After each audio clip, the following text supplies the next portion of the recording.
आयत अल-कुरसी कुरान मजीद की सबसे अजीम आयत है। इसे कुरान का ताज भी कहा जाता है।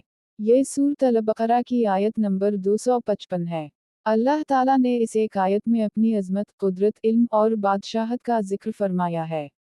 हज़रत अबू हुरैरा फरमाते हैं कि नबी करीम सल्लल्लाहु अलैहि वसल्लम ने फरमाया, जो शख्स हर फ़र्ज़ नमाज के बाद आयत अल-कुरसी पढ़े, इसके और जन्नत के दरमियान सिर्फ मौत हाइल है। सनन नसाई, यानी सिर्फ इसकी मौत बाकी है, जन्नत इसका मुक़द्दर है। आयत अल-कुरसी पढ़ने से शैतान करीब नहीं आता, नज़र बद से हिफाजत होती है, घर, बच्चों, माल और इज्जत की हिफाजत होती है। सोते वक्त पढ़ने से पूरी रात फरिश्ता हिफाजत करता है। हज़रत इमाम फरमाते हैं, आयत अल-कुरसी हर दर्द, हर बीमारी और हर मुसीबत का इलाज है।